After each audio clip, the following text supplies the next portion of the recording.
ইসরায়েলের হামলা বন্ধ এবং অবিলম্বে যুদ্ধবিরতির দাবিতে ইউরোপের বিভিন্ন দেশে হাজারো মানুষ বিক্ষোভে অংশ নিয়েছেন। শনিবার সুইডেনের রাজধানী স্টকহোমে ওডেন প্লানে স্কয়ারে বিক্ষোভকারীরা গাজা এবং পশ্চিম তীরে ইসরায়েলের আগ্রাসনের বিরুদ্ধে প্রতিবাদ জানান। তারা ফিলিস্তিন পতাকা ও নিহত সাংবাদিকদের ছবি বহন করেন।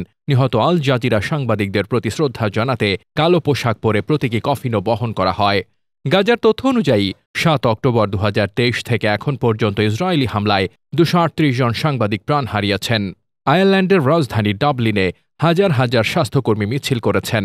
ডাক্তার, নার্স ও স্বাস্থ্যকর্মীরা ফিলিস্তিনি পতাকা এবং নিহত সহকর্মীদের ছবি সংবলিত পোস্টার হাতে নীরবে পদযাত্রা করেন। স্কটল্যান্ডের গ্লাসগোতেও বড় বিক্ষোভ হয়। সেখানে স্থানীয় মন্ত্রী মাইরি ম্যাক আলান অংশ নেন এবং প্ল্যাকার্ডে লেখেন, ফিলিস্তিনের জন্য এখনই শান্তি। তিনি বলেন, চলমান গণহত্যার বিরুদ্ধে আমাদের দাঁড়াতেই হবে। পূর্ব ইংল্যান্ডের নরউইচে নিষিদ্ধ সংগঠন প্যালেস্টাইন অ্যাকশনের পক্ষে বিক্ষোভে অংশ নেওয়ায় ১৩ জনকে গ্রেপ্তার করে পুলিশ। গত সপ্তাহে লন্ডনে একই অভিযোগে ৫০০ জনকে আটক করা হয়েছিল। আরেকটি বড় পদযাত্রা হয় ইংল্যান্ডের বাকিংহামশায়ারে।